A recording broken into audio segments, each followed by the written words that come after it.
Good morning, America. I'm Joan London. And I'm Al Michaels. It's Friday, December 29th, and ahead this morning.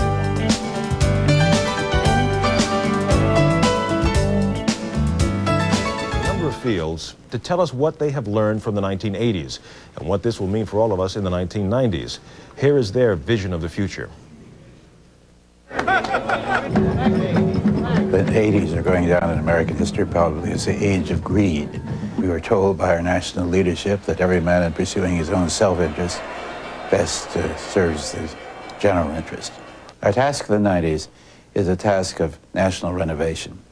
We need our own homegrown perestroika. We have to make America competitive again in the world. We have to improve our education. We have to save our cities. We have to go through a whole process of national rehabilitation, because this is what we've neglected to do for the last 10 years.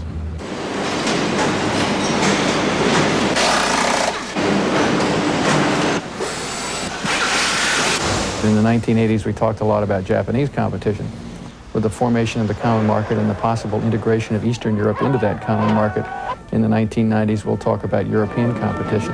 And if the Cold War really winds down, then we've had a lot of influence in the world because we were a military superpower, and that influence will be less because being a military superpower will be less important because the military issues won't be front and center. Each year, the forests are getting smaller, the deserts are getting larger, the topsoil layer is getting thinner on much of our cropland, the ozone layer is being depleted in the upper atmosphere, the greenhouse gases are building, the number of plant and animal species on Earth is diminishing.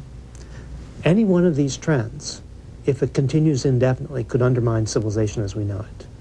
In 50 years, it's certainly possible that all genetic diseases could be eliminated or treated very effectively. In developed countries, the golden age of medicine is at hand. Advances in science, abundant technology, adequate human and fiscal resources, and the ascendancy of medical ethics should assure that golden age. Our biggest problems are the containing of costs and assuring access to basic medical care for all of our people. One of the major fantasies of the 1980s was that you can have it all if you do it all. And I think the reality of the late 1980s shows that you can't, and that people are going to have to make trade-offs. We hope that we're going to see society and families begin to pay attention to each other. They're going to have to, because the number of elderly is increasing, the plight of children is increasing. So if we're going to survive, we're going to have to pay attention to that. And that is the news till the top of the hour and well beyond. Here's Alan Dallas. 1980s are going out with a roar, but there have been many powerful moments throughout, as John Martin reports. The planes bearing our prisoners left Iranian airspace. It began with Americans gaining their freedom from a foreign land. It is ending with East Europeans gaining their freedom at home.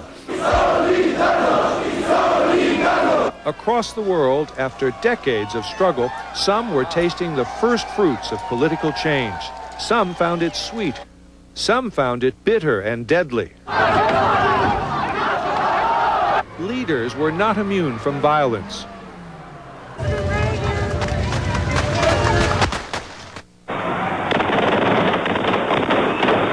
Still, there were signs of peace and forgiveness, the departure of troops and tyrants. One leader created change and seemed to flourish from it. Two who tried too long to dictate fled from their enemies but could not hide.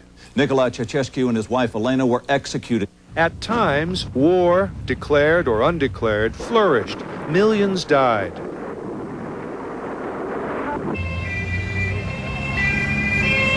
you have any message for your family? Some symbols got new salutes. Some traditions were born. Classic MTV. New games arose. The pursuit of trivia, the pursuit of dots. The pursuit of love shared the stage with the technology of the heart. The technology of space travel expanded but faced calamity. Challenger, go at throttle up.